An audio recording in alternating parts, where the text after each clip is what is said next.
Whoa, ladies and gentlemen, Happy New Year and welcome to the world's #1 sports and recreation podcast, Cheap Heat. Hold on. You hear that? That's how you know it's New Year's. And I am your forever 24/7 champion coming to you from New York City. Joining me in Los Angeles, at least for a moment, is 38 to 35. Dipperson, I think. How you doing, Dip? Hey, I'm okay today. How are you? Hey. Happy New Year. Happy New Year. Did you have Got two days of Happy New Year, and then that's the end of the Happy New Year. That's it. 2 days. You know that's not true. By the way, everyone has stolen this bit since Larry David did. It's a great. I know. But people have been like, it's like become such a thing. Like he said it, and now it's everyone's. Oh, how long can you say Happy New Year? How long can you say? The truth is, everyone knows you're doing it for at least that first week back at work. People are doing it the first week back. Yeah. I mean, that's true. I guess. I know. I know. I didn't get as many Happy New Year texts as I usually get this year. I think people are really done with New Year's. Can we have a conversation? And I say this respectfully because some people could be listening. Can we have a conversation about the people who send all the holiday texts? Like they're like, you don't even. I have people in my phone who I only have text from on holidays. Yeah, so same, of course. Christmas text, New Year's text, Thanksgiving text, Christmas text. Well, it's okay. It's a thinking about you thing, and that's fine. That's fine. Isn't it? But when you're not close with the person, I don't know. What's it trying to accomplish? Is it just like I just really want to be nice? I just really want to send positive energy to people? Is that it? Yeah. You like? I want to be. It depends who it's from. Let me tell you. I have some. Listen, I try to always go, hey, you too, bro. Hey, thanks. But I don't send them. I don't do the hey. Like now, if it's someone I'm really close, you're not replying and saying Happy New Year back, or Merry Christmas back. No. I'm saying hey, thanks, you too. But I'm not sending those out to people. I sent a few this year. That's it. Close family and friends, or close family and friends, and a couple. I didn't get one. A few clients. I didn't get one. I don't need to do that with you. So not that close. So what you mean is close, but not the closest. I don't need to do that with you. You need that from me? So wait, that's sick. Let me tell you something. After all we've been through, said close friends and family. I didn't mean close. I added close. Let me tell you. You meant not close friends and family. At this point, if you feel like, based on our relationship, you need a Happy New Year text from me, you're sick. This is not what I thought it was. Well, listen, you set the standard by going, I sent it to just close friends and family. I know. Right. You don't have to vet my speech. I don't need every word vetted. Okay. No, well, how do I not vet the speech? The speech. You're the speech vetter of the century. I'm Eddie Vedder. It's got to be vetted. Everything must be vetted. You're a speech vetter. Welcome to the program, everyone. We are back. Now, today's an interesting day. It's still very much part of the holidays. I don't know how many people are out and about listening, but I'm guessing people, some people are back to work today. By the way, what a joke that is. The places that are having you come back for just Friday, these jobs that are making people come back just Friday, it's shameful, Dip. It's shame. Give people the whole friggin' weekend. No one in Hollywood is off. No one in Hollywood is going back to work today. No. Monday is fully back. Yeah. I mean, it was one of those years where if you work someplace that isn't a monster, you can just get the full 2 weeks. It's like, with the way it falls, you got to give people at least this Friday. I mean, it's crazy. In fact, Hot 97 was so thoughtful. They said, you know what? Never come back again. We want you to have vacation. So I really appreciate that. I like the drum thing a lot. You're liking the rim shot? Love. Okay. I'll wait for the right moment for something that you say to get a proper rim shot. Yeah. I mean, here's something. I can't believe how hairy your arms look right now in this lighting. I mean, God. I mean, these are the hairiest arms in wrestling. George Steele of Jace. I've disappeared. I know. I was showing you my arms. Oh, Yeah, and your video is such a pain in the ass anyway. Dip has had a computer problem that's been ruining. He's been ruining Emilio's life for months. An entire operation has to be done around every show because Dipperstein doesn't know how to throw away old files. It is. I can't wait till no you get one knows here how. I don't know what to do. I don't know what I'm doing. I can't wait till you get here. When you're going to get? You're coming tomorrow? Yes, tomorrow I'm coming. All right. So when you get here, are you staying in the city? What's your plan? No, I'm staying in Scarsdale. You're staying in Scarsdale. Yeah, as if I didn't have enough Tannenbaum. That's you really don't care for me, do you? You don't even want to. You sure you want to go straight to the Tannenbaum's house? You don't. Until the baby, until your baby is having full conversations. You got nothing to say. No. We're putting the Murphy bed in today. Mitch. So, but listen, you don't like us. Go to Scarsdale. He needs to be in a house where there's this person helping. He's talking to the person about the garage. There's a lawnmower person there. By the way, I got to tell you, that is something I would not like. I'm just being honest. I would not like staying at where I have to have run-ins with workers. Oh my God. They all know me they know all my habits. These workers, I know these workers just as much as the Tannenbaums themselves. That is so crazy. I know the handyman.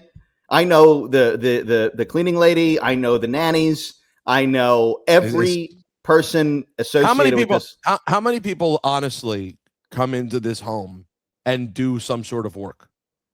There's always something going on. There's a new step. There's a step in being repaired. There's the light fixture being changed. There's there's lawn mowing. There's hedge clipping. There's this. And by the way, how is this? This is what it is. Why are people doing this? I never want people around like this.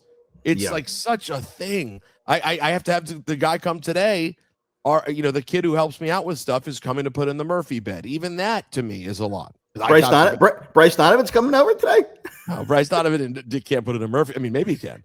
Bryce Donovan helped bring a bar into the house.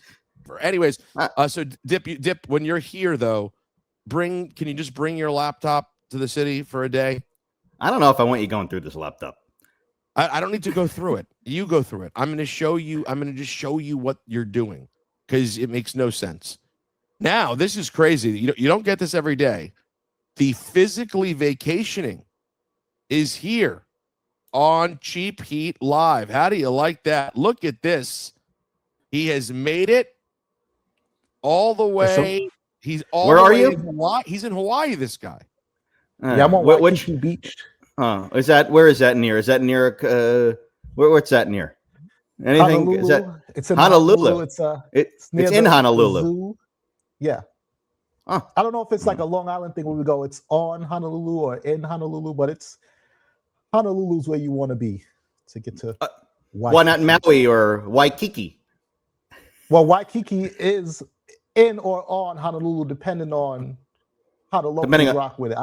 I don't know, but I'm going. Dip, you should know more about this. You're the one who's lived on the West Coast for a really long time. Shouldn't you know more? I've been to Hawaii a couple times. I don't get it. I don't know. I don't know what's going on there. I don't know what it is. It's a state of Jace, in my opinion, at this point. State of Jace. But everyone thinks it's a state of Jace, but also state plus. Definitely you think state plus? Everyone loves Hawaii. You're the only person I've ever go. I don't get Hawaii. I don't know what it is. I don't know where I'm supposed to go. It's called vacation. It's vacation. Like literally, even the people who live there, basically consider it permanent vacation. To me, Hawaii is. It looks just like Boca. It's Boca. Let me tell you, it ain't Boca. I got news. I've never been, but I know I've never been to Boca, but Hawaii is so much better than Boca. Yeah, I've been to Boca. I've never been to Hawaii. It has to be Boca plus. You getting a good bagel in Hawaii? What kind of bagel are you getting in Hawaii? I think when you get to Hawaii, you're not even going to want a bagel. I had a spam musubi last night. I had I spam. I like spam. Cuts. I like this spam gimmick. The pretending that spam is not repug to eat Hawaiian food with the spam is one of the great Hawaiian blah blah blah nonsense bullshit things. And you like it? I do like it, honestly. Yes, I do. SGG, how many trips is this to Hawaii for you guys? This is the second one. This is unreal. This week? This month? Yeah, the second one this month. No, second one this year. Is it really the second one this year? No. How long has it been? This year is not even a day old. But that's a good point. Good touche. 2023. Hold on. There you go. There you go. You came Who's from Hawaii? 2022, I think. And then so this is our second time back. Man, the physically vacationing, dude. It's no the gimmick. The guy lives the gimmick 1,000%. Yeah. Yokozuna is from there. Hawaii? Haku, Jeff Cobb, and Mr. Fuji. None of them are from Hawaii. It says that they are. Where are you looking? Yeah.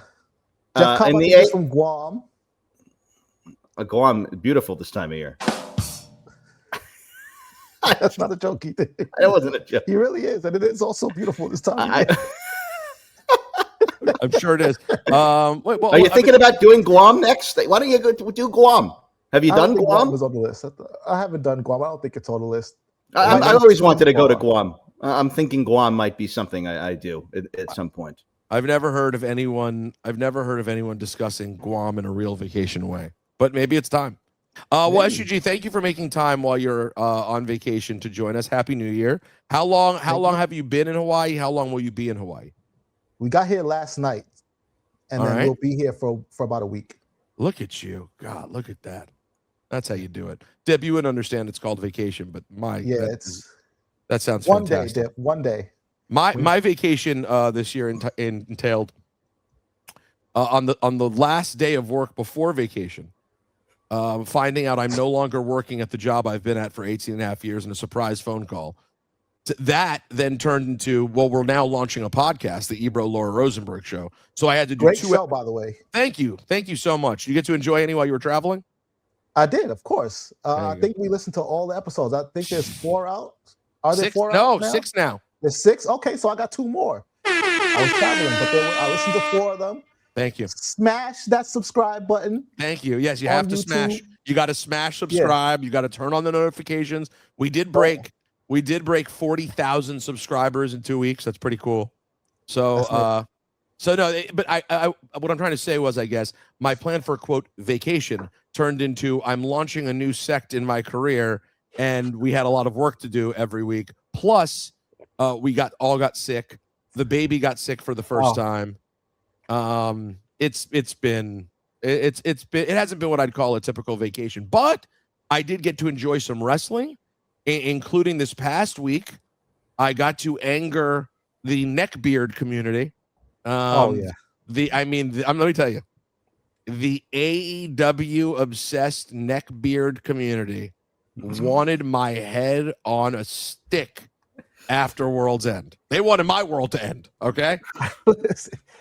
Listen, this is to the shock of no one. I think you were right. Look, I don't think that was a fiery take. I don't think that was such a hot take that it needs to cause a whole kerfluffle. Like, the take the was show is about to end. The take is that they had the Continental Classic match right before the main event. Jon Moxley wins the Continental Classic and then gives what I would describe as sort of a rambling, brooding speech for about 5 minutes in the ring. And I said, hey, maybe this moment isn't the best time for this guy to be rambling about God knows what. Get out of the ring. Let's get to the main event. It's 11:30 for God's sake. I was there, which is not a bad take. I know. Dip was there. I'm texting with Dip going, what's going on here? And Dip, you said that in the building, you found it hard to understand what was being said and what was going on there. He was cutting a babyface promo, and it didn't occur to me in that moment that that was a babyface turn. It didn't occur to me. I just thought he went rogue, grabbed the mic, was like, this is my night too. I'm winning the Continental Championship Classic Championship thing. All of it.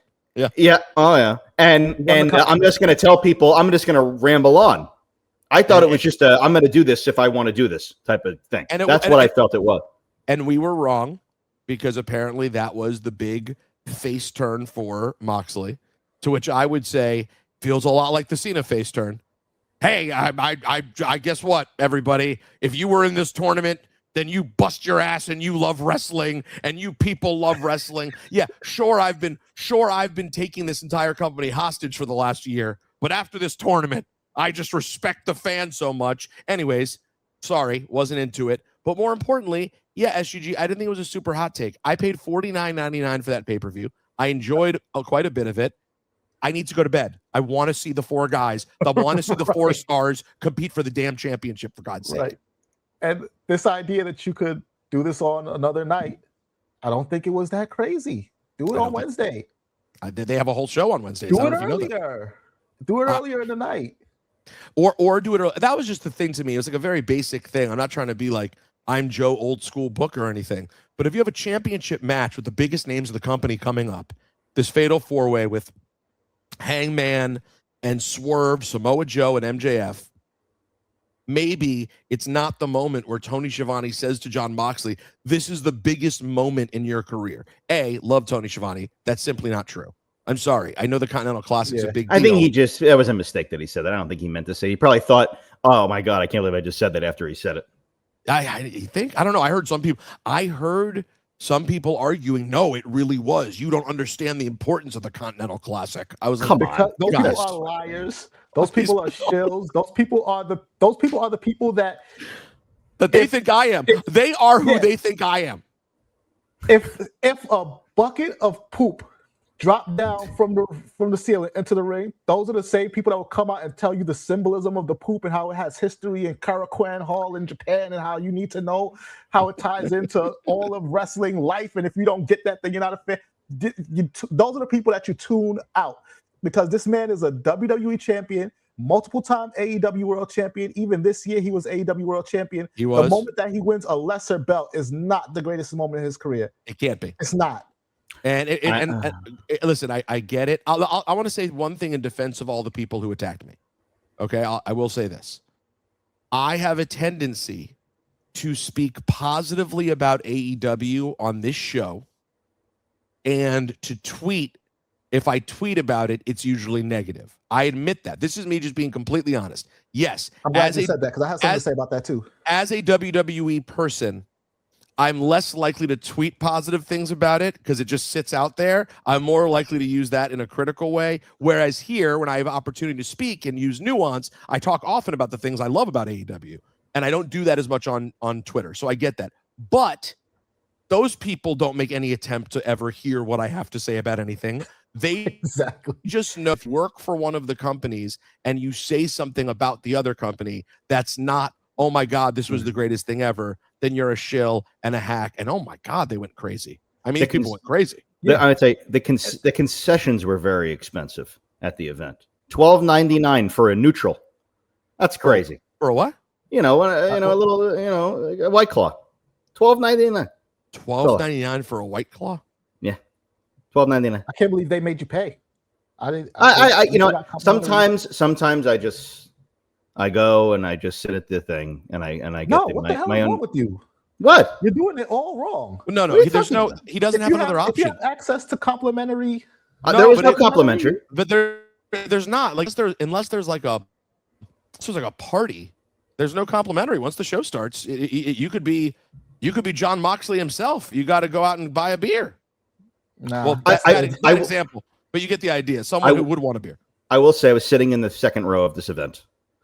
I thoroughly enjoyed the quality of the wrestling. As I have always said, the quality of the AEW wrestling is tremendous. The Moxley Kyle Fletcher match was insane. Agreed. Except for that bump, Great that wrestling. neck bump. I was terrified. That was not good. I looked at everyone was looking at each other. It was not good. That was horrible. You saw what William Regal said about it. He's not wrong. It was terrible. Yeah, William Regal. I have a thing about that. It was horrible.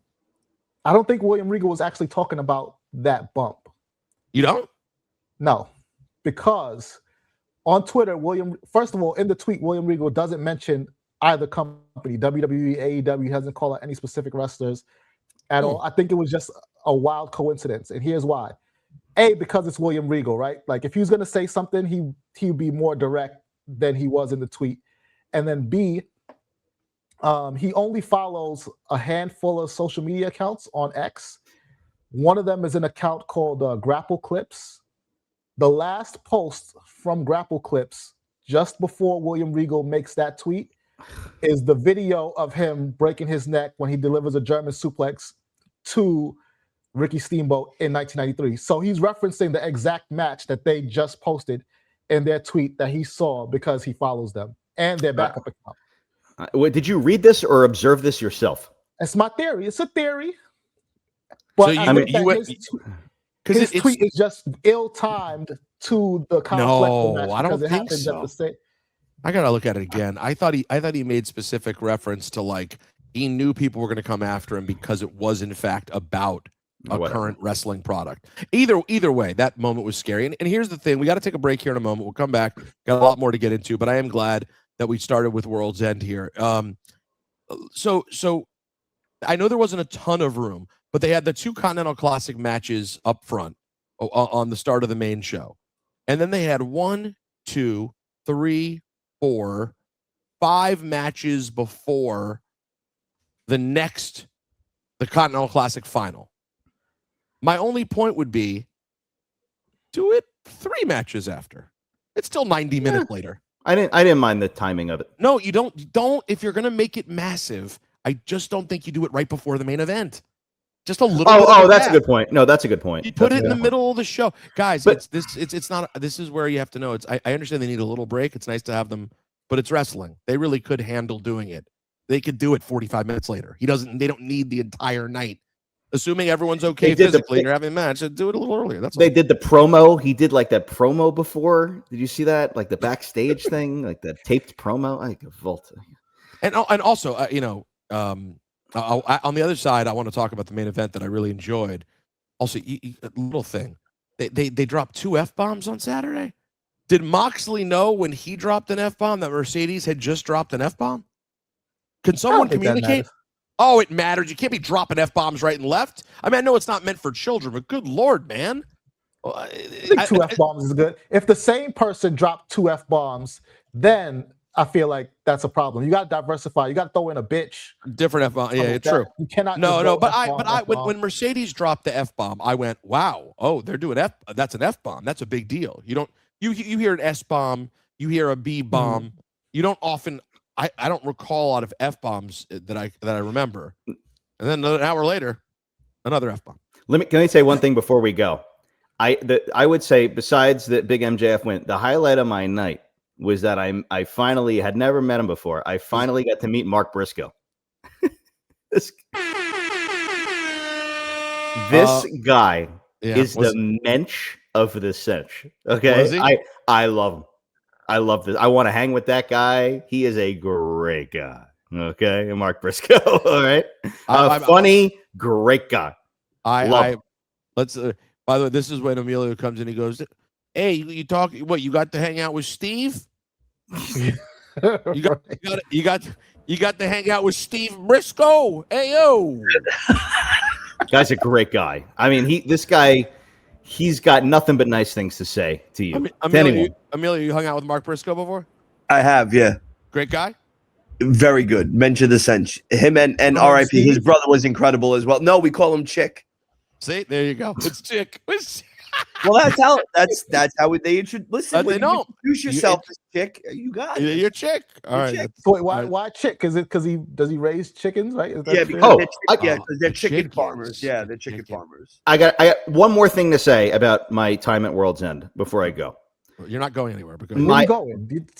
Before we go to the break. No, by the way, we're taking a break. Save your next thing. We're not leaving. We'll be gone for 2 minutes. We'll be right back with more Cheap Heat Live. Happy New Year, everyone. You're scaring our listeners with this. I know. We're not leaving. I know. I'm not going anywhere. I may have a string cheese, though. We have a lot more show right here. It's Cheap Heat Live on Pro Wrestling Nation 24/7. Hello. My name is Iron Mike Sharp, and I'd like to wish everybody out there a very happy New Year. And my personal New Year's resolution is I am not going to get upset when people call me a wimp. It's all behind me. I've decided that this is just a psychological tool that the people use against me, and I'm not going to get upset. All right, ladies and gentlemen, welcome back to Cheap Heat Live, Pro Wrestling Nation 24/7. Happy New Year. We're going to take a look back at some things from this year, but right now we're just talking about the week that was, which I would describe as overall a very, very good week in general for AEW. WWE is pretty between any sort of major shows, although now you have this Raw coming up on Monday that'll get a lot of attention. But with AEW having the big title change and the big pay-per-view, I thought that was really well timed for them. A lot of times AEW ends up having their big events sort of, right between WWE stuff, but they had a nice moment here to kind of like take a lot of the conversation of the last week. And I thought they did a good job with that. And I thought the main event, and Dip, we're going to let you jump in because I know you had something very exciting to say. You've had some cheese now. You've had some protein. So obviously you're feeling good. I feel much better. Yeah, is cheese protein? Yeah. Cheese is protein, sure. Is that cheese protein? No, it's probably not even real food, but in theory, it is protein. I did think the main event was awesome. I thought most of the card was a lot of fun. Dipperstein, you said you had something you wanted to get in before you went nowhere. I had no idea how good a wrestler Juice Robinson is. I got to tell you, he's filling in for Colton Gunn, who is injured. And they wrestled FTR, and I'll tell you right now, Juice Robinson, a hell of a performer. So God bless. That's all. Juice Robinson, he's been around for quite a while. If you're sleeping on Juice Robinson's wrestling abilities, you're a schmagegi. All right, well, duly noted. I mean, he does literally. He has been around so long that when he was in WWE, he was at Florida Championship Wrestling. Wow. Yeah. He had Kevin Owens' debut match, actually. And Kevin Owens' debut match, that's right. Debuted in NXT. He faced CJ Parker, I believe. He's one of the great beverages of our time, Mr. Juice. Robinson. That's right. How about this? I'm looking at this. On the July 4th episode of NXT, this is in 2012, Parker teamed with Nick Rogers in a losing effort against Corey Graves and Jake Carter. Wow. Is that one of those people, Juice Robinson? Yeah. CJ Parker. CJ Parker is Juice Robinson. Right. CJ Parker is Juice Robinson. Yeah, he's been around quite a while. He's been Babes of Wrath beat Mercedes and Athena. I will say this. Even though I didn't love the F-bomb, I like the Mercedes sort of derailing storyline that she was like completely on top and now she's falling apart. I do think that's a fun way to go. In terms of the different ways they could have chose to go after she wins 9,000 titles, I like this. The sort of meltdown is a fun thing. But like the meltdown in the locker room is, I didn't like that. Well, I like it too. The only thing I'll say is she wasn't completely on top though, because what precipitated the downfall was she didn't getting to the mountaintop and then not being able to win the world title. But that gives you more story later. Yeah, it does. That you weren't able to get when there. The big one is a good story. No, but listen, Mercedes Dip, she has her shortcomings when it comes to mic work, in my humble opinion. But I don't think that's really a crazy thing to say. Although who knows? Rosenberg said Mercedes isn't the best mic. She's not the best mic performer in the world. But I like that story. It's a lot of fun. And man, I'll tell you what, the Babes of Wrath are very compelling.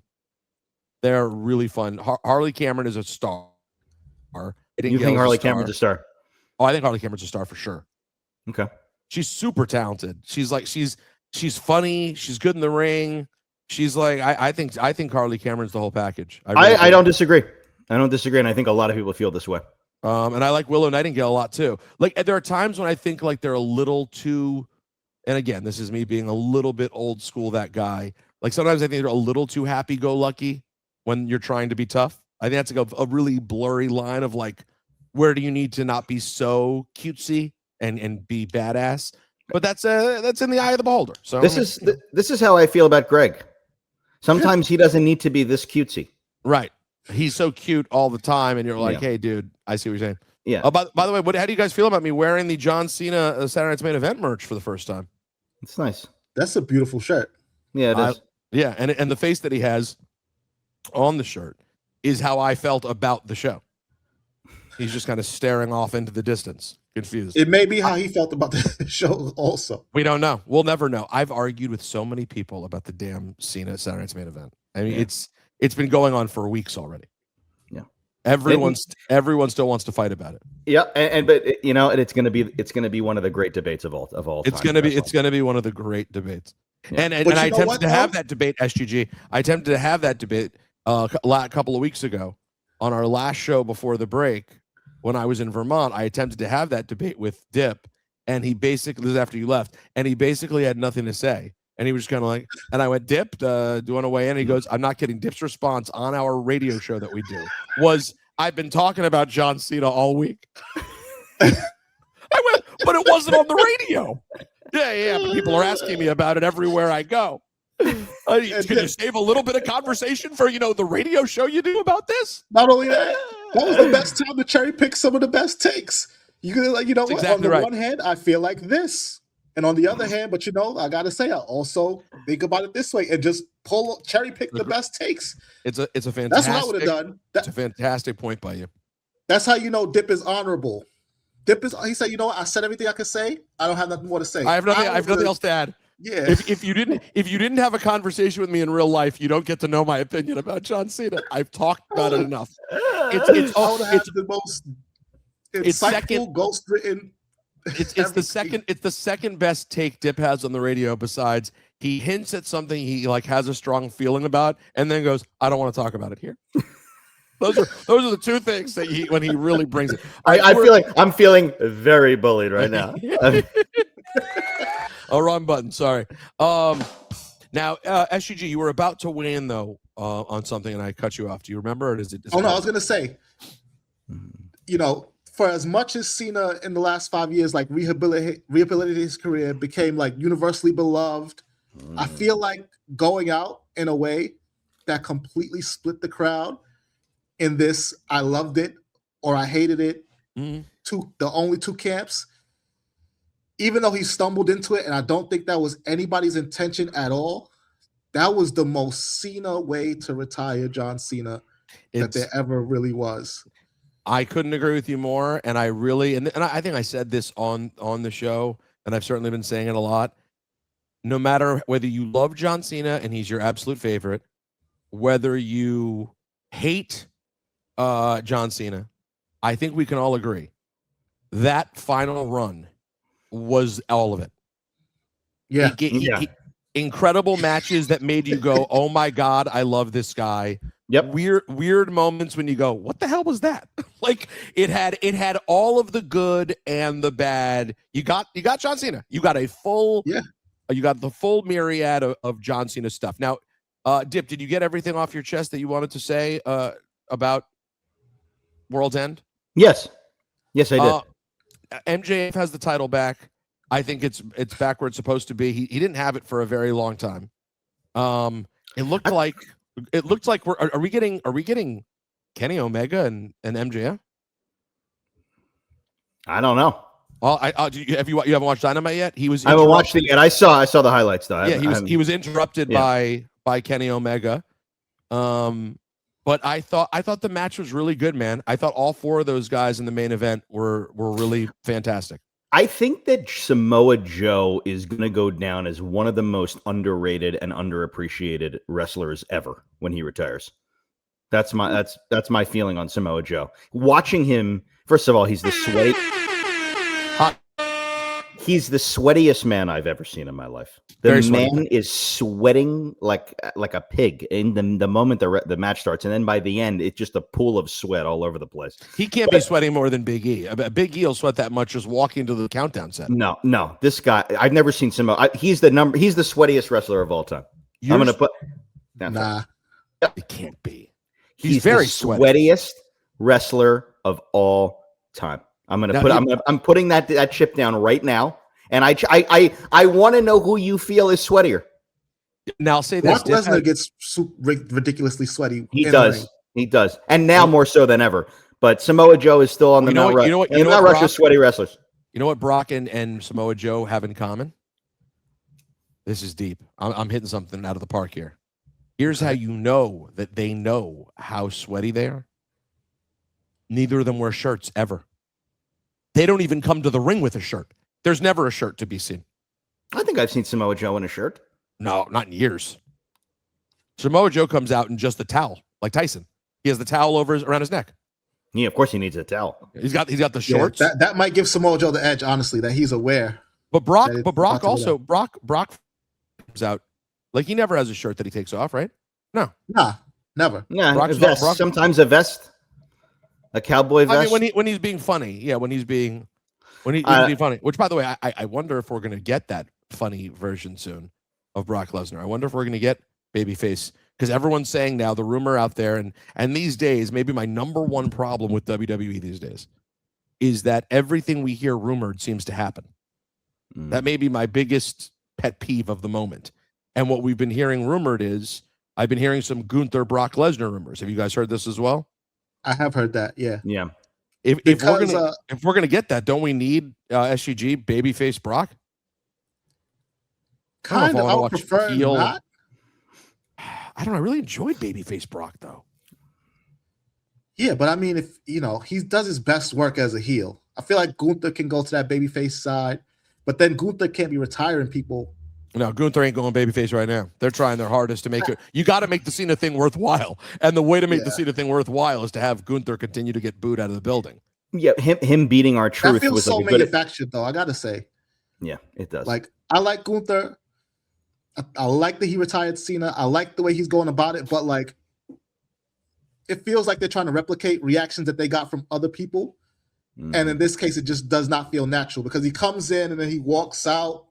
And then he gets on the table and he taunts the crowd. Like with Dominic Mysterio, there was no taunting the crowd.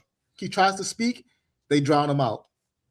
With Roman that night after WrestleMania, there was no taunting the crowd. He would put the mic up to his mouth and they would drown him out. With Gunther, he starts to say something and then he stops and then he goes out the ring and then he comes back and then he stands on the table. It's like it's too much of a back and forth for it to feel as natural as it felt with those other guys. And I don't feel like that lightning in a bottle element that they would want is there just yet because he's doing too much to play it up.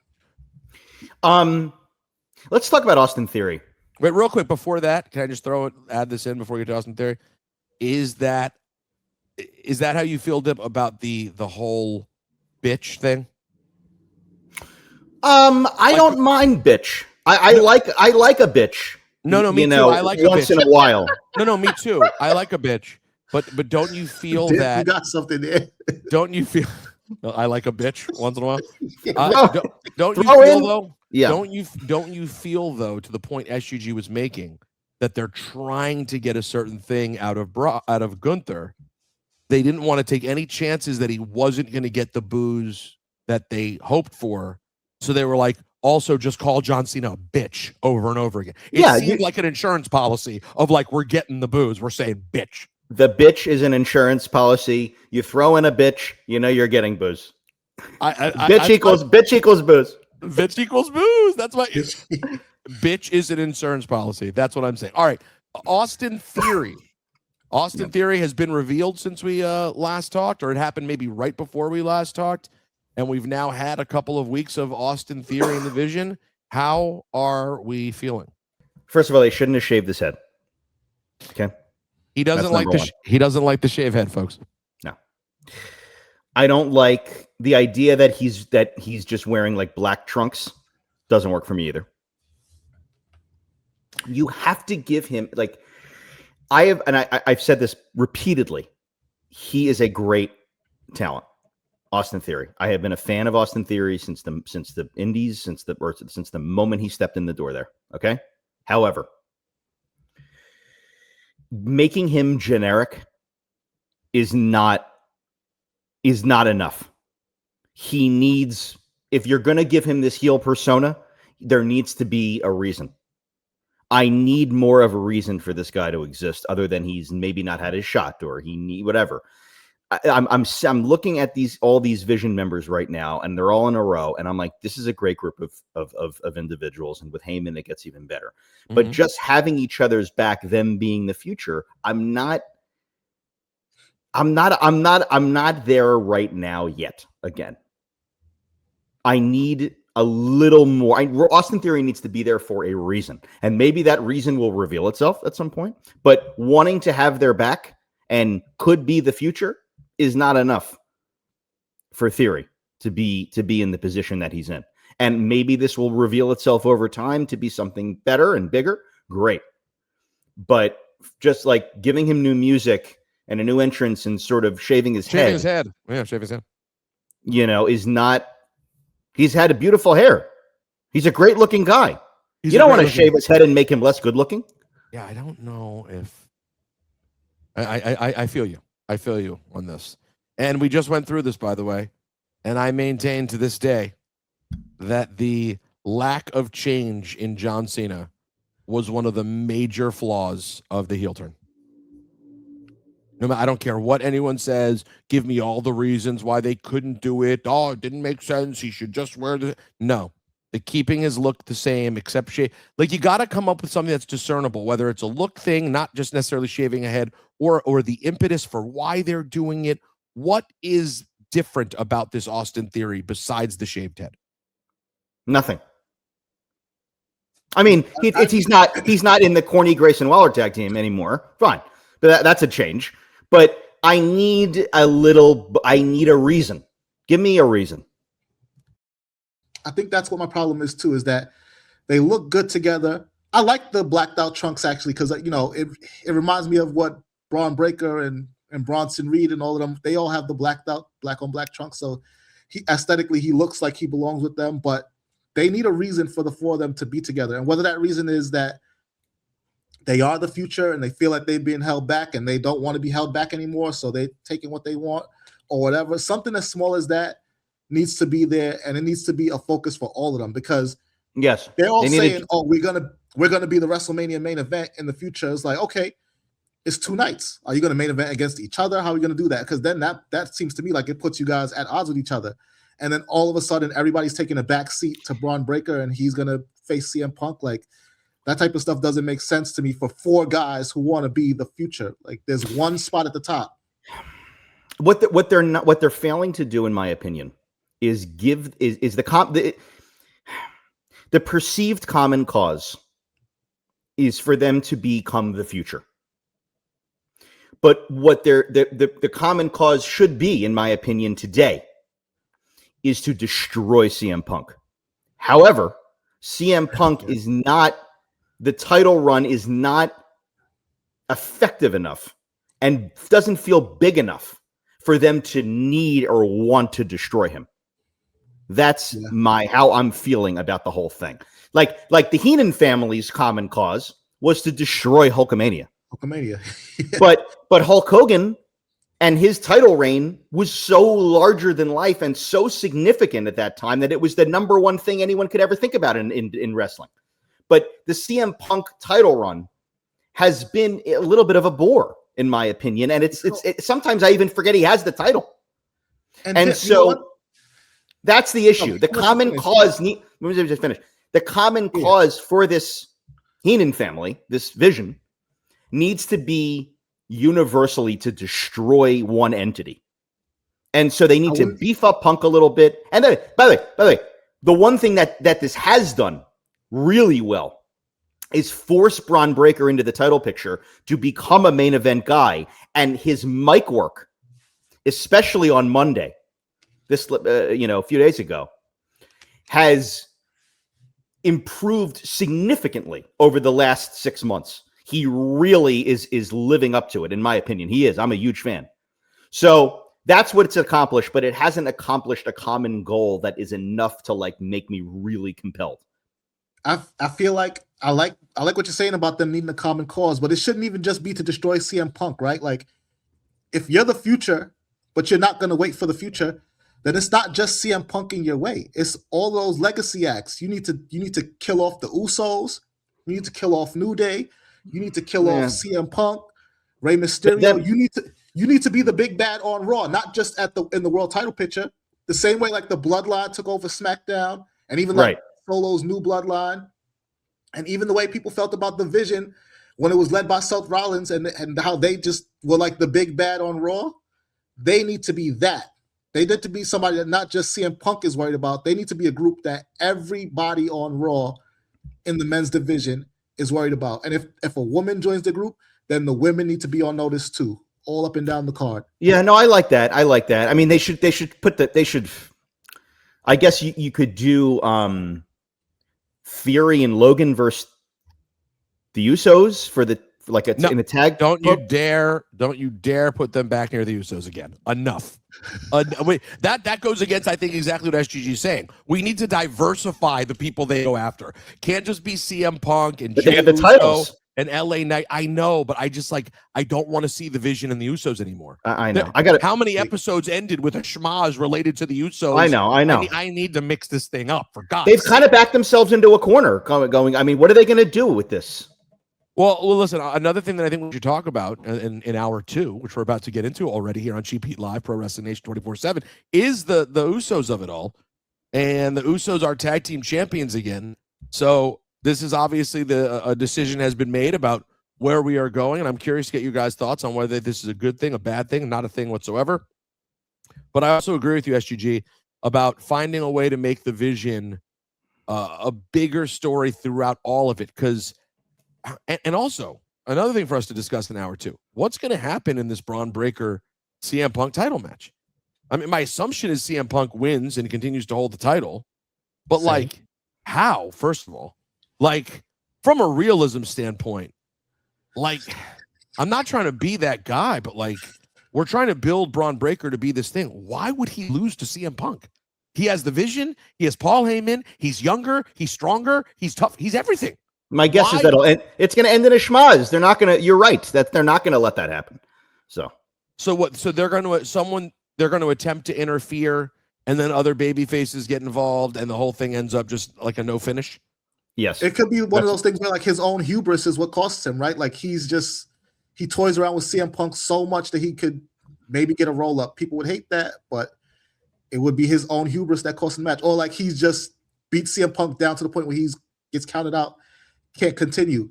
Champion's advantage. He can't. Now, in addition to those topics, something scary has happened in the world of pro wrestling, and none of us are immune from the ramifications. If you have not heard about what has happened, you've been busy the last couple of days. It was New Year's. It happened New Year's Eve. You were busy New Year's Day. You haven't taken a look yet. Don't make light of this. We don't want to make light. I got a text from Dip. Don't make light of this. He was very upset. He expressed his anger and his sadness and his fear. No, I have to read the text. No, we have to read the text. So we'll get into this, something that is rocking the professional wrestling world.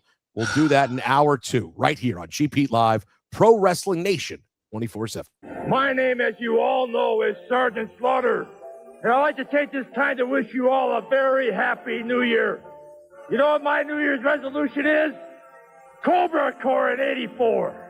Ladies and gentlemen, welcome back to Cheap Heat Live on Pro Wrestling Nation 24/7. I am Peter Rosenberg, coming to you in Los Angeles. You have the great Dip Pristine in Hawaii, Honolulu to be exact.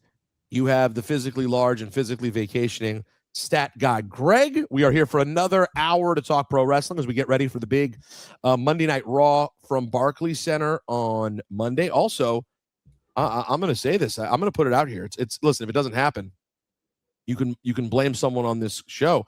SGG, I've just been told 3:30 on Monday on the Don Hahn and Rosenberg program, a visionary is going to be a guest in studio, the great Seth Rollins on Don Hahn and Rosenberg, coming up on Monday as studio. Well. That's right. I pulled some strings, made it happen. I was hoping to get Big Time Bex, but Big Time Bex has a big time match as she's going for the Intercontinental Championship. By the way, her content recently. Yeah, I mean, her attacking Maxine Dupree wedding week.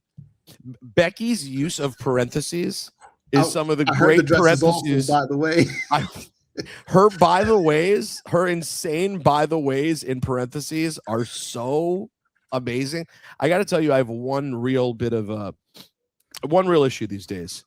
I have to admit, I'm incredibly jealous that Sam Roberts has the nickname Scam Roberts. It's so good. Yeah. I got to tell you, I think it's gonna change his career trajectory. That's how good Scam Roberts is as a nickname. It's fantastic. I mean, Delusional Dave is good. Scam Roberts though is perfect. And to be honest, she doesn't really have. You can't really come up with an alliteration for me that I think works nearly as well as Scam Roberts or Delusional Dave. If you were a ref, she could call you Cheetah Rosenberg, but you're just a but you're not a ref. You're not in the ring. You're just on a, you just a countdown show. You just recap. You're unbiased broadcast journalism. That's a great point. A great broadcast journalist. It's a great point by you. But yes, congratulations in order to Maxine Dupree and Anthony Luke. They got married on New Year's Eve. I got to say this. I said to Natalie, I loved our wedding in every single way. I love how we did it. If I had to do it one other way, I think the New Year's Eve wedding is a stroke of absolute genius. I think it is one of the most underrated and awesome things imaginable, because everyone needs plans on New Year's Eve and no one wants to deal with it, but people want to dress up. They want to go to a party. They want to do something. And when you do the New Year's Eve wedding, everybody gets that. Yeah. Plus a wedding. Plus a wedding. It's a bonus either way. You get the champagne toast at midnight if you were there for the wedding. If you were just there for the New Year's Eve festivities, you get the wedding and the reception and all that. I think it's a brilliant plan. I mean, there's some controversy. I saw that Jackie Redmond and Tiffany Stratton wore the same dress, so there could be some heat in WWE there. But yeah, congratulations to Maxine and Anthony Luke. Very cool. He's going to be popping up on Evolve in the coming weeks. I've been impressed with what I've seen. All right. We just were getting into the Usos of it all. I'm trying to decide how I feel about the Usos winning the tag team championships. I heard Bully Ray on our own network making a really interesting point on Busted Open with Dave LaGreca, Delulu Dave. Was it with Delulu Dave? Or was he on with someone else? I think it was Delulu Dave. He made the point. When you've done absolutely everything there is to do as a tag team, it can be a little bit hard to motivate. You know what I mean? Like, what are we doing this for? Like, we've done everything there is to do. So SGG, was your reaction excitement to the Usos getting the title again? Or are you sort of like, where do we go from here? It wasn't but I am curious about where we go from here. I had my own guess that, Jimmy was going to cost them the match after spending weeks, not necessarily talking down to Jay, but like trying to big brother him. He brought up all the times that Jay Uso lost this year in a promo, and then like Jay's confidence is down, and then he like tried to big him up. But then for him to be the one that cost them the match, I thought would have been an interesting turn. So when they didn't do that, I'm curious to see if it goes that way or what happens. I'm not upset that it didn't go that way, but now it just feels like I'm along for a ride because I didn't guess where they were going to go. So I'm curious to see where they go. Dip. I hope this sort of like settles the Yeet thing a little bit, settles it down a little. I'm yeeted out. I hope this is an avenue to launch Jimmy into something bigger. That's what I'm hoping that this is. I mean, even in the backstage thing that they did before the match, I was like, Jimmy needs something. Like, this is like, I'm like, what is going on with Jimmy? He's like, deserves a push. The only way that could happen, though, is if this leads to an eventual breakup, right? Good. I hope this is I hope it leads to a breakup, and I hope that how much more Yeet merch can they sell? They've sold it all. Okay, I mean, it's all out there. Okay, turn Jey Uso, make Jimmy the baby face, and come up with some other fakakta thing. Maybe it's Schmeat. Maybe he starts Schmeating. You're sensing Schmeat. Yeah, Schmeat. I like the idea of having instead of yep. Yeah, Schmeat. Schmeat is questionable. I like Schmeat. Schmeat is crazy. I think Schmeat. We'll start doing Schmeat shirts, Schmeat glasses. All the kids will be Schmeating, and Schmeating. The shirt says Schmeat. Yeah. Forget Yeet. Yeet is dead. Now it's Schmeat. That's what I'm hoping happen. I got to tell you, I'm going to say this right now. I'm stepping out on a limb. I think there's a very low percentage chance this happens. And instead of the hands going down like this, they go up like this. Schmeat. Schmeat. No. The opposite. Schmeat, This is Schmeat. Yeet. Schmeat is Yeah. This is Schmeat or Yeet. Schmeat. I think that could really catch on. I think that could really catch on. You just throw your hands up and shrug. That is the Schmeat. But the thing is, they were so close already to a breakup. Like, I just don't know how you then go put the titles on them. You know what you now do? Now we have to sow the seeds of dissent again. You know what you do with Jay? Shave his head. That's all you got to do. Yeah. And call it a day. Shave his head. Do you know who is? Have I ever told you, Dip, that Natalie is one of the biggest call it a day people in the business? She's saying call it a day. Anything can be happening, but if she wants to simplify it, she just adds something to it and go, you blah blah blah, and call it a day. That's interesting. If you say call it a day, it's over. Like, for example, you're saying you shaved the guy's head. You just said it didn't really do anything for Austin Theory. I know, it was being ironic. But by the same token, if it's something you're looking for, shave his head and call it a day. Yeah. Once you call it a day, you move on. So, anyways, I think Dip is right. The good news is they're gonna maybe stop trying to, like, they've squeezed enough juice out of the Yeet of it all, and we'll get to whatever the next thing is going to be. SGG, you're shaking your head. You don't think so? Yeah, I don't think so, because you got to remember, Jimmy is down with the Yeet, so now you're getting double Yeet. It's not going anywhere. To the point where it shouldn't. Even the theme song, he could do a whole promo where he goes Yeet Schmeat, and then Schmeat catches on and becomes the next thing. Yeet Schmeat. They didn't even change the theme song back to the tag team theme song because they still want people to yeet, even though people would be able to yeet with the tag team theme song. It's still just me, even though now he's a tag team champion. It's still just me, Oos, because they still want people to yeet. I got to tell Heyman to start. I'm telling Heyman to say he needs to be the guy that starts the Yeet Schmeat thing. Yeet Schmeat. That's genius.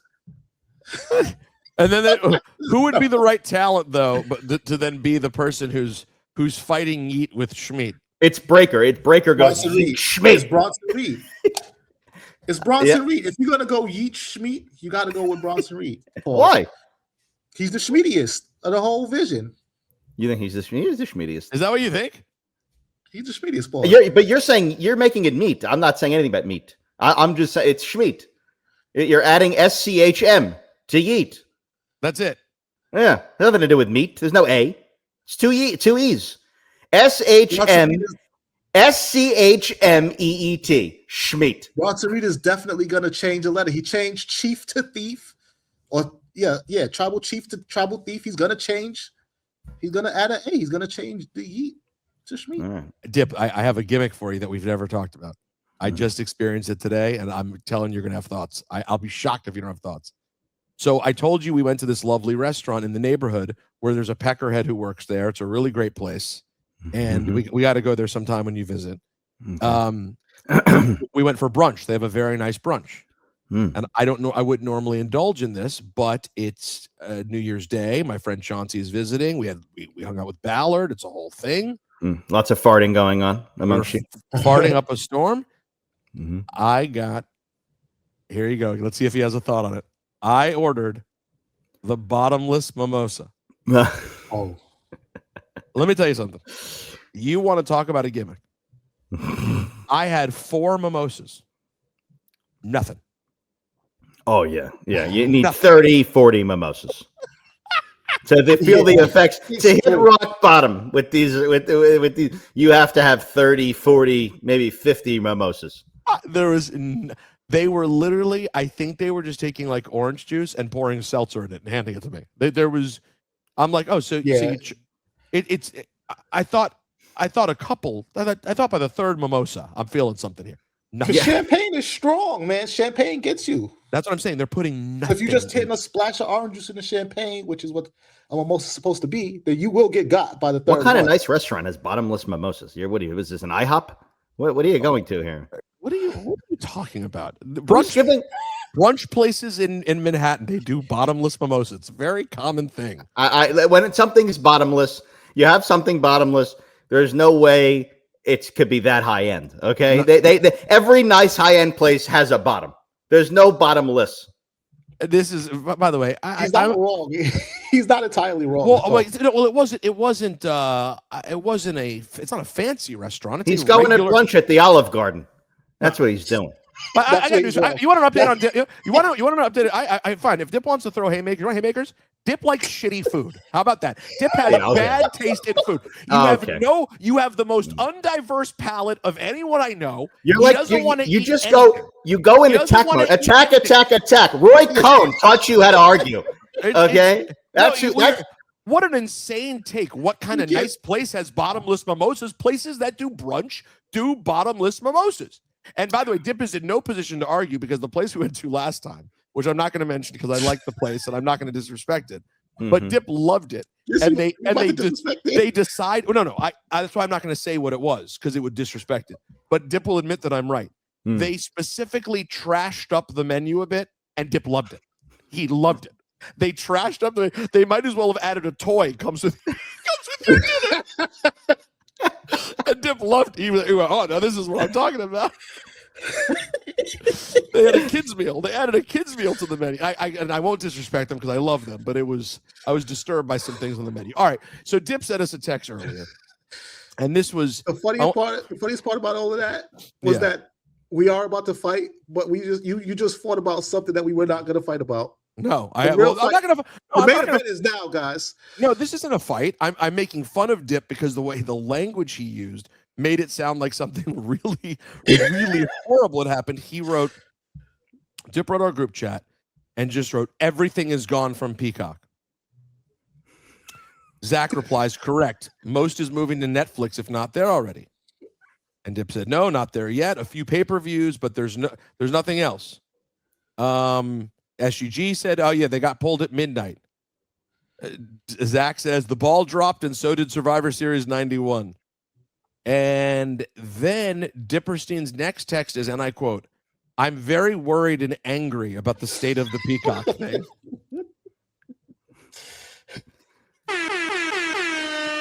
And SGG said, "Why?"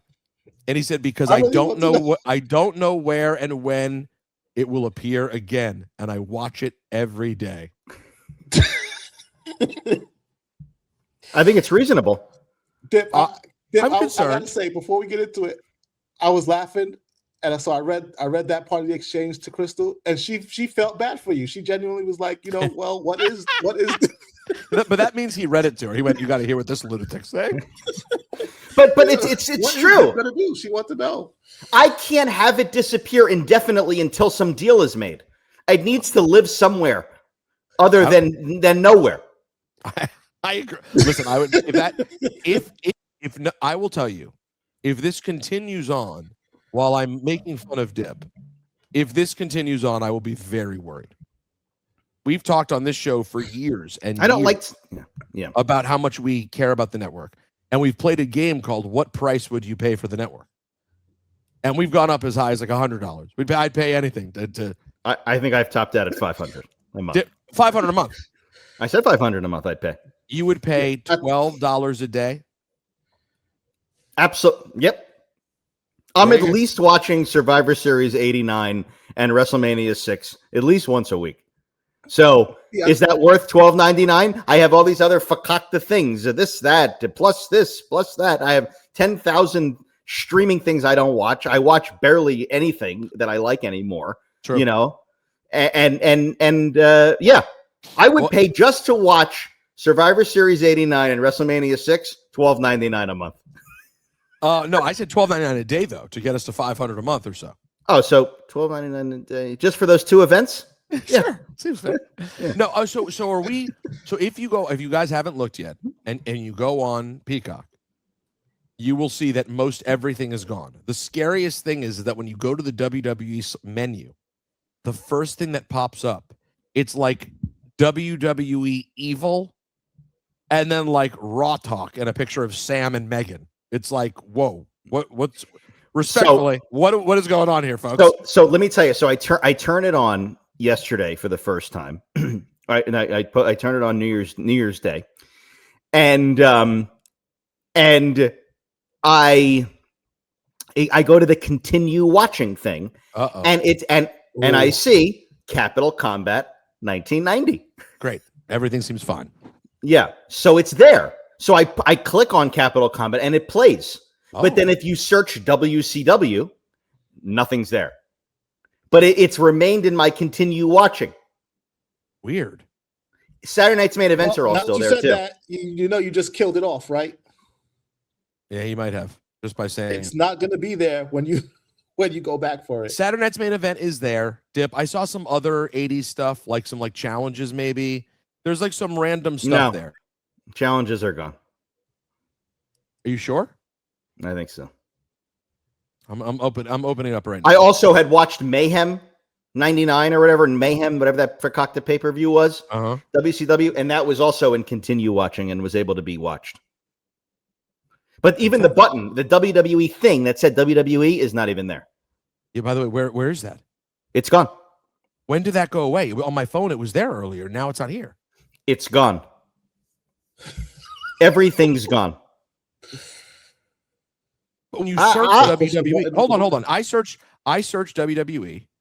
I see World Championship Wrestling. I'm sorry. I see World. Yeah, I see World Class. World Class. Yeah. WCCW.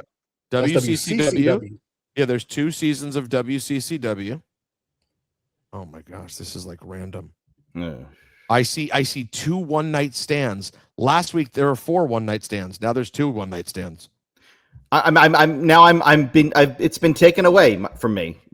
Things have been taken away. Oh my God, Dip. Even when you go to Saturday night's main event, I don't. The John Cena one. It's like the last 2. No, they're still there. Not. I'm looking right now. They're not.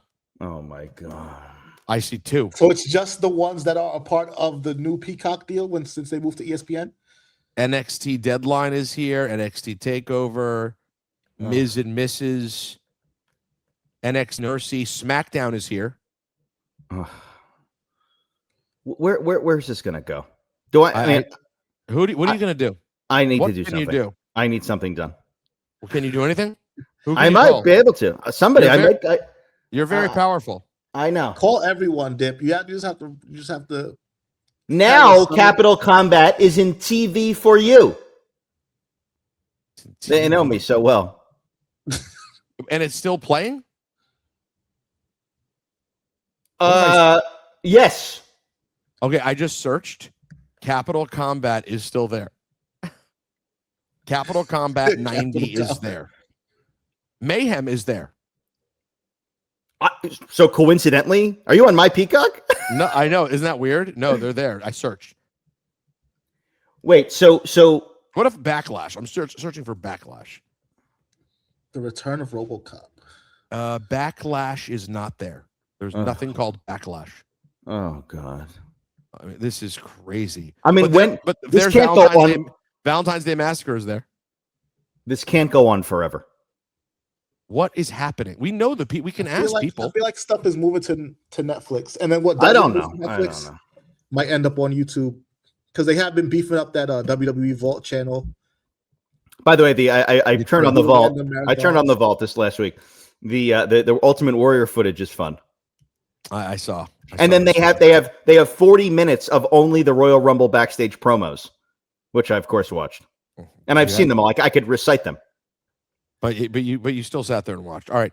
When you go to WWE on Netflix now, they have Raw, of course. They have WWE Unreal, of course. I see. They have these season 2's on the way. They have these Road to Wrestle. They have these Raw classics like Best of John Cena, Best of Kurt Angle, Best of whatever. Right. They have Legend Profiles, Attitude Era, Backlash 2002, WrestleMania 18. Royal Rumble 2002. What am I typing in to see this stuff? You had to go to WWE. There's like a, how did I get there? There's a category under categories. Yes. What's that? What's that? Under categories, look for WWE. I don't have categories. What's categories? It's there. No, I have home shows, movies, my Netflix. Home shows. Because you're on your TV. Yeah. Because I'm looking on my phone and there's a categories. I don't know what that is. I don't know what that is. What happened to the good old days when I was able to type in Great Muta and see every fucking match he's ever had? Calm down, Jesus. That's a family show. The search was never that good. Raw Vault? What the hell is this? He's folks. Dip is close to losing it, folks. Oh, come on. Come on. Oh, Tuesday in Texas is on Netflix. There you go. Mate, I've seen it thousands of times. You think you've seen it thousands of times? What's this? Ooh. By the way, SUG, I'm going to add to my this relates to the food conversation. Oh, the Wrestling Classic is there. Interesting. Not only does Dip not like any food, he doesn't like any entertainment either.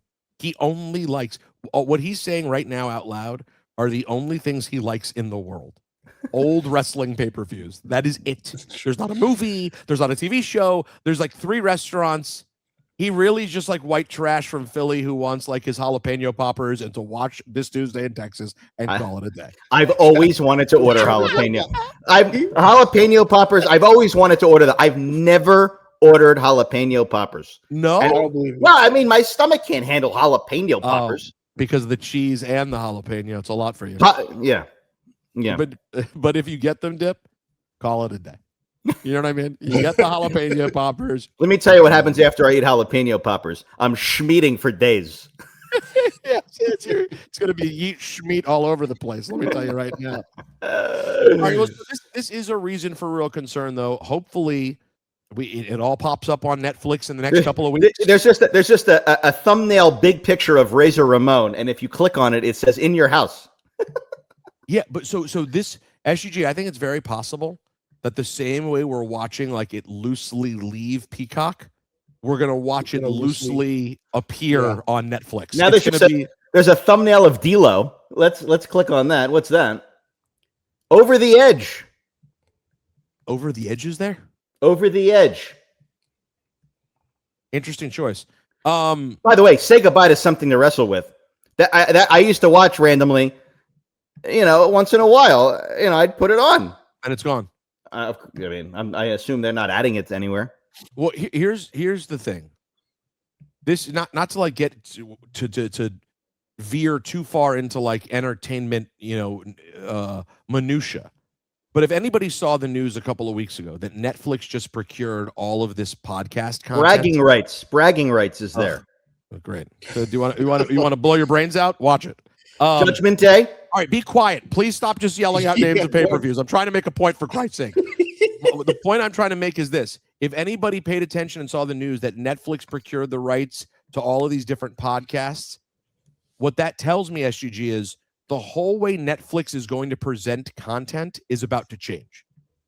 They're going to have new they're going to have a new way of showing things in categories. They're clearly trying to compete with YouTube. They want to just get you in the Netflix world the way people are in the YouTube world. That's why they went out and got The Breakfast Club and Rory and Mal and Barstool Sports. And there's a reason they went out and got these things to get people to operate there. So they're going to have to find a new way of when you open up Netflix, you where you're going. It has to be redone. It can't be the way it is now, where it basically just looks like movies and Monday Night Raw. Yeah, it's going to be tough because Netflix is casting a wide net, and that bubble. I mean, God bless them. We'll see how long it can last, but that bubble feel like it's going to burst if they do video podcasts, which is going to pull people away from the audio version of those same podcasts. Exactly, live sports, movies, because they tried to acquire the studio, TV. That's a lot. They're going, and I got news for you. Nobody's beating YouTube, in my opinion. It's going to be very hard with what YouTube. I'm seeing things. If you type in WWE or even whatever you type, now it has all on the TV, on the Netflix app. Now all the Survivor Series are there, every single one. Oh, okay. With interesting new cool thumbnails that I've never seen before. Interesting. Okay. And it says in regular text WWE Survivor Series, but then every single WWE pay-per-view has a random thumbnail of a different wrestler from the era. I'm looking right now. So I want to check in though. Now you said earlier you're very, very worried and angry about the state of the Peacock thing. I'm still worried. How are you feeling now about the state of the Netflix I'm thing? thinking they're figuring out how to ease it all onto this thing. Great Balls of Fire is there. Oh, thank God Almighty! You were on that show. I damn right I was. Bad Blood. There's just a picture of Edge. Fire was a good show. Unfortunately, and it's Insurrection. Fastlane 2023. Yeah, something's going on. As long as WrestleMania 39 is there, I'm good. This is so interesting. So all of the old PLEs, they're all going. They're all going to go to Netflix, is what it looks like. WWE, because there's no WCW. So far. Okay. So all the WWE PLEs are going here, but the new ones. Wait, hold on. WrestlePalooza is there. I know. Yeah, there's got to be some kind of lag. I don't know what it is. I know with with Raw, it'd be like 3 months or 3 weeks or so, and then it would go completely unedited onto the new but app. Here's my question, SGG. If all the one night stands are there, folks, and if anyone listening, for anyone who's listening right now, Battleground, great, fantastic. For everyone listening right now, if you're interested in one night stand, Natalie and I did a Patreon watch along of One Night Stand 2006. She had never seen it. And watching that John Cena Rob Van Dam match was a lot of fun. So if you're not a Patreon subscriber, head over to Patreon. We did that last week, me and Miss Hatton. So SGG, they're going to air the pay-per-views. The PLEs will air on ESPN, but then they'll end up on Netflix shortly thereafter. That's what it looks like. Because like you said, WrestlePalooza is there. I hope somebody is dealing with this immediately. They should get you on this. Why don't they just throw you a little bag? That should be your job.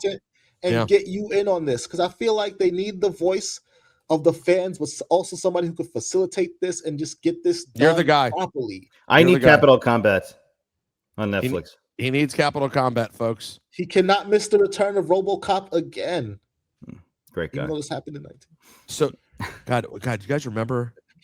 Do you guys remember from 2019 WWE Stomping Grounds? Yeah. You remember that?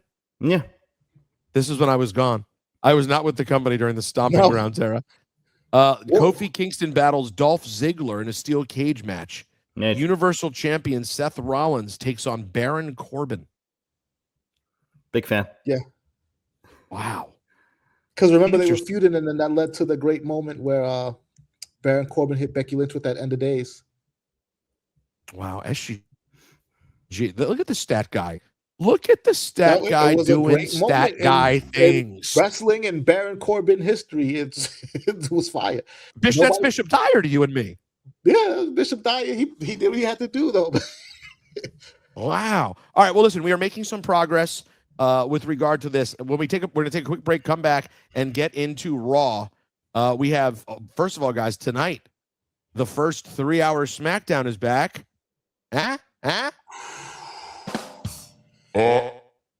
And Monday, we have Raw from the Barclays Center, the first of the year that they're making a big deal about. We'll get to that card as well.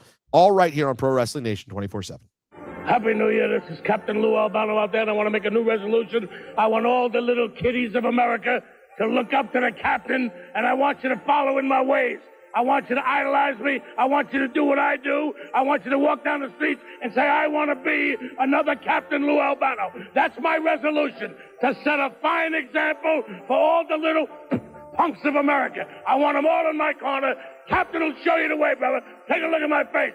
Just imitate the captain. Do what the captain does. All right, guys. We're going home. Time to go home here. Final segment, Cheap Heat Live, Pro Wrestling Nation 24/7. Peter Rosenberg, Stat Guy Greg, Dipperstein. Tonight, 3-hour SmackDown is back. Am I naive for thinking, SGG, we were never going back? I thought we'd done it. I thought we'd covered it. I thought there was nothing left to do. Yeah, same. I thought we were never going back to. I was like, you know what? I was in the exact same boat with you, so I can't call you naive. I thought we did it. We realized that that might have been a lot of wrestling on Friday night. We dialed it back to what I thought was a sweet spot, but no, somebody said we needed that extra hour back. And the timing is such that it's right when Joe Tess is moving back to SmackDown, correct? Correct. Joe Tess and Wade Barrett back to SmackDown on January 5th. Can you imagine? Wade.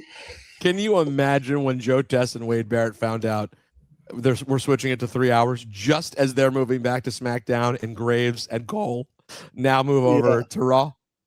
Yeah. And the thing is, in the Netflix era, there has not been a 3 hour Raw. They've been like 2.5 at the most. So yeah, it's going to be interesting. I'm a little bit surprised that this is what's going on, but here we are. Now we have the big Raw premiere. We haven't talked about this at all. So a card is coming together. They got a few things lined up already, of course, for this big matchup. This big card on Monday night. Also, it's like completely tied in with Stranger Things. Like at first I heard it was like, oh, Stranger Things. And then guys, like as time has gone on, is it me or did it go from like there was like a loose connection to Stranger Things to like it's completely co-branded with Stranger Things? Yeah. I don't like it. Not to sound like Dip. Go ahead. I don't like I don't like it. I don't like it at all, man. Just I could see if they want to throw a Stranger Things logo in the ring, cool. Send some of the Stranger Things kids to sit in if they even are still kids right now. I feel like they are. No, they're like 40, but go ahead. Yeah, like put them in the front row, sure. But you got the graphics package, and then like wrestlers are turning into like monsters and there's weird shit going on. And like, no. I know that pro wrestling comes with some suspension of disbelief, but I've suspended it to the max. Look, like Undertaker's gone.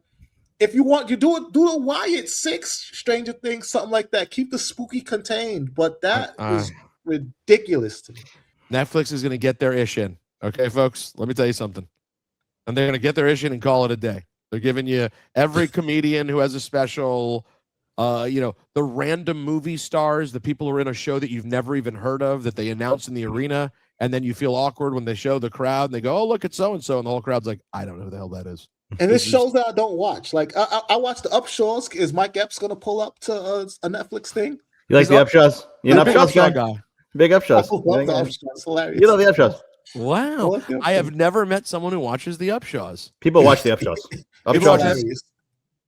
Is it still on? Yeah. Final season coming up. Very popular. When I hit that. I'm going to cry when I hit play on that last episode. I have no idea. Now, listen, I haven't watched Stranger. I'm a couple seasons behind on Stranger Things, but you got a world heavyweight title match. Of course, we mentioned earlier CM Punk and Bron Breakker. You got the rematch between Maxine Dupree and Becky Lynch. A lot of build up to that.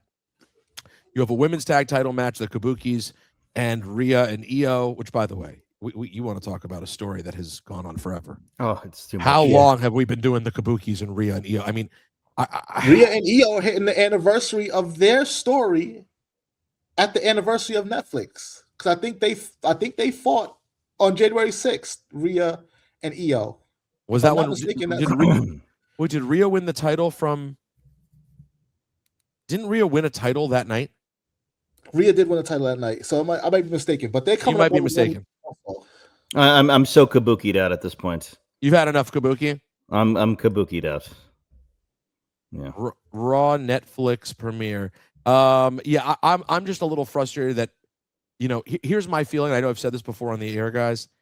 If you wanted to sort of cool Rhea down, and for the record, it was Roman versus Solo. Rhea beat Liv for the title. They got to come back to that at some point. Jey Uso beat Drew McIntyre. CM Punk beat Freakin'. That was last year's premiere, okay, which they made a huge deal of. I've said it before, and I'll say it again right now. I have no issue with Rhea getting a break. Guys, they should have just given her a break. They should have just taken her off TV. If we were going to cool Rhea down and have her not be a part of the biggest thing cooking, her being in like a long-term tag storyline with the amount of mileage she's had put on her body over the last couple of years, guys, the broken nose, always like something she has to work through, right? None of the injuries, thank God, have been something that have like sidelined her. But she's had her share of stuff she's had to deal with, and she just keeps working and keeps working. SGG, I would have taken her off TV for 3 or 4 months. Let the girl rest. Send her home, rest, and come back for Rumble season. But like, she has to show up at TV every week.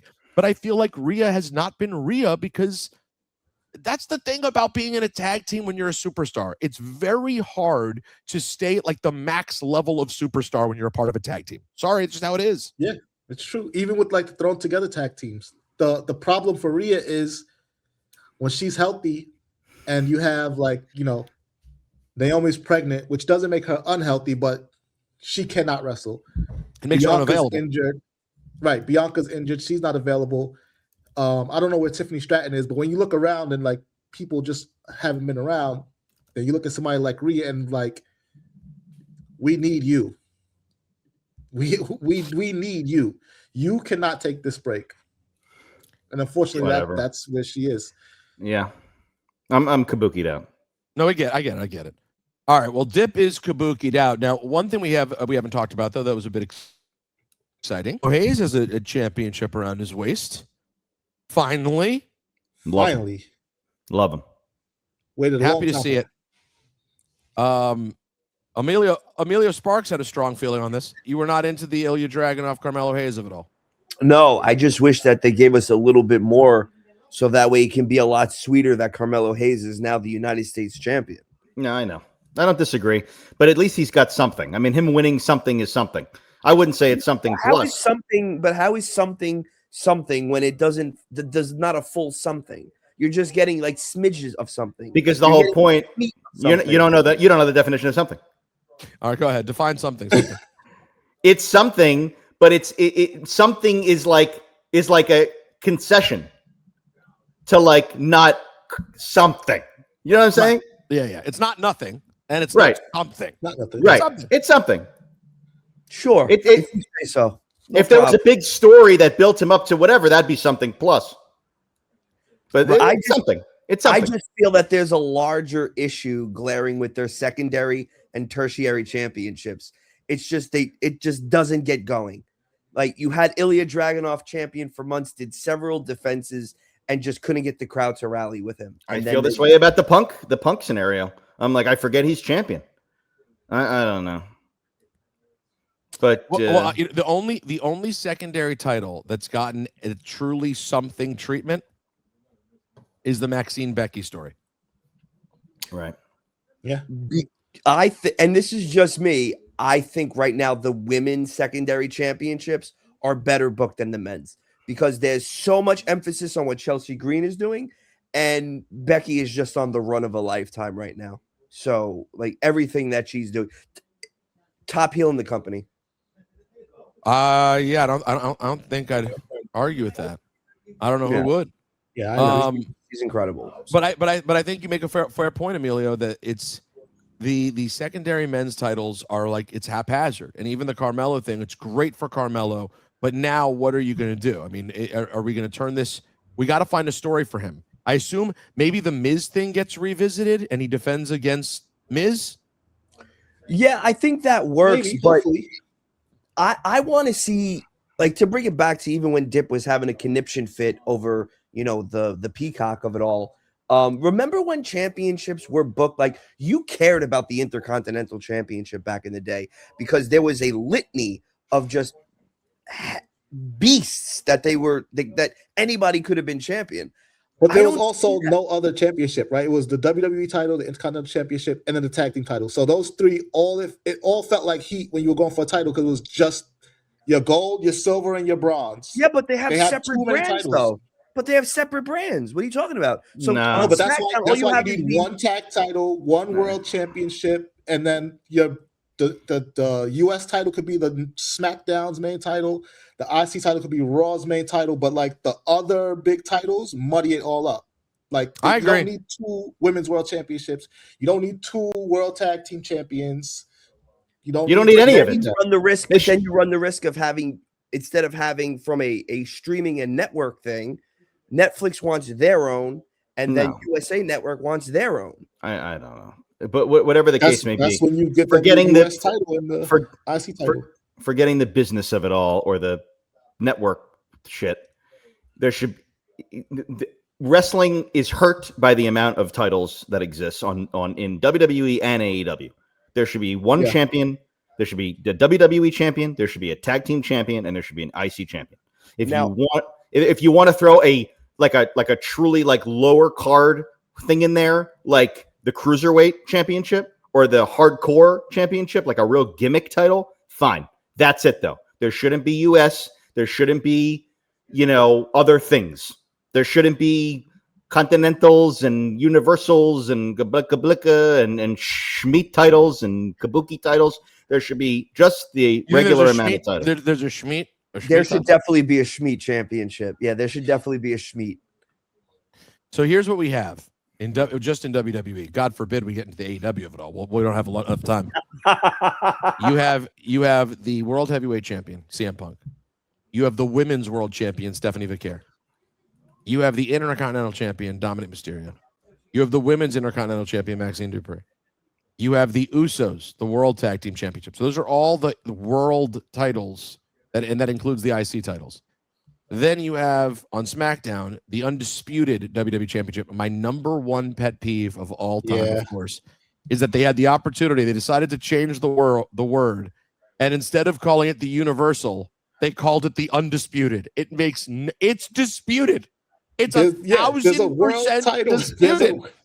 Someone else is disputing it on the other show, but whatever. They didn't like Universal, which I actually thought kind of worked. They made the Universal work, and then they dropped that language. But so you have the undisputed Cody Rhodes. You have the WWE Women's Champion, Jade Cargill. I mean, God, they're trying to differentiate between World Women's and Women's, whatever. U.S. Champion Carmelo, Women's U.S. Champion Chelsea, WWE Tag Team Champs, the Wyatt Six. And I forgot about that. Yes, and the women's tag team champions, the Kabuki Warriors. That's the only one they do right, because those float, they go everywhere. I agree. That's the only one they do right. And then you're forgetting too. Let's not even say forgetting, but then NXT has 93 titles too, by the way. Yeah, then they have the Speed Championships, and talk about one that was the Speed thing. What are we doing here? What are we doing with the men's and women's Speed Championship? And then, of course, the only titles that actually matter, you have the Evolve Championships, Jackson Drake and Kendall Gray. All right, Emilio, thank you. I'm glad I brought you in there. I wanted to get Emilio's passion for the Carmelo Hayes of it all. But yeah, this is one thing I think the three of us have always agreed on. The amount of championships is just at a certain point, it goes from being their effective tools to building characters to like I can't keep up with it. Yeah. I mean, it's very hard. Like at any point, if I was doing a countdown show and at any point they would name every champion right now. I mean, unless you're Sam Roberts, who every night when he goes to bed gets on his knees, says his prayers, takes his vitamins, and then reads the Wikipedia page every night. Otherwise, how can you remember off the top of your head all of these champions? It's crazy. It shouldn't be trivia. When we were kids, you know how easy it was to name who had every championship? Immediately. Now you'd have to think about all of these. And guys, you're going to forget one of them. At least one's getting forgotten. And like I said, AEW's championship. I forgot. I mean, I love Jade Cargill, but I forgot about Jade Cargill. I forgot about the Wyatt Six. Wyatt Six for sure. I love Jade Cargill. You know how I feel. Fan for life. But but that's a problem. That means you have not been dialed in with her. What is it? Mi Chin story? Yeah. Apparently Mi Chin's injured. Yeah. Got on the house show. There's something that it was a weird. We finally got to Jade Cargill's championship run, and it didn't seem like they were ready for it or something. I know it needs to feel. This Jade Cargill is so mage. In my opinion, it should feel dominant and big, and there should be a big story. There's zero story. Who should the Jade Cargill opponent be for WrestleMania? As we sit here in January now, we're on our way to WrestleMania season. Who's Jade Cargill? Whoever wins the women's rumble. Would be Bianca. Great, love it. But that's a fantasy. But she's out. She's been out. Yeah, she's out. None of us have any proof that she's ready to come back. No. So, I mean, that's the story to tell, obviously. That would immediately make it interesting. I agree. Bianca versus Jade is actually what they need. I really hope that Bianca is healthy, obviously, because I love her, but also because, man, they need to inject Bianca back into that story. And as I just mentioned a few minutes ago, we got to get Rhea and Io. I mean, I'll say one thing about the Rhea Io that's positive. They've turned them into such friends that now one of them turning on the other would kind of ignite their story again. I hope it's Rhea. Yeah. Io Sky is not a heel. Okay, No, she's not. It's not going to work. No, it's not going to make sense. Smiling and pointing to yourself and being fun loving. It's not. You can't go from that to heel. Whereas Rhea can always push that button, and yes, she'll be cheered as a heel. So what? Let her be cheered as a heel. It would still make a lot more sense. Rhea Ripley as a heel right now makes more sense than Io Sky. Anyways, all things to think about as we head into tonight. The day, if you're listening on Friday, the 3-hour premiere of SmackDown 2026, and then Monday night, SGG particularly excited because the Stranger Things themed Raw debut on Netflix. SGG, I hope you enjoy it from Hawaii. Have a great time with Crystal. Safe travels. Dip, I will see you. I will see you when you get here in New York. We're going to fix your computer. We're going to get some bottomless mimosas and have a good time and call it a day. All right. Sounds good. I want to hear about these bottomless mimosas. Oh, it's going to be great. And we'll go to IHOP. We'll get the bottomless mimosas. And when I say bottomless mimosas, I mean one mimosa, but I'm wearing no pants. All right, everyone. Happy New Year. We love you. Shout out to Emilio Sparks, Kelly, Zach, all of the different people who have helped produce us last year. We're excited about another year here on Pro Wrestling Nation 24/7. Stay mage and enjoy yourselves. Yeah, stay mage. Take it easy, man. Happy New Year.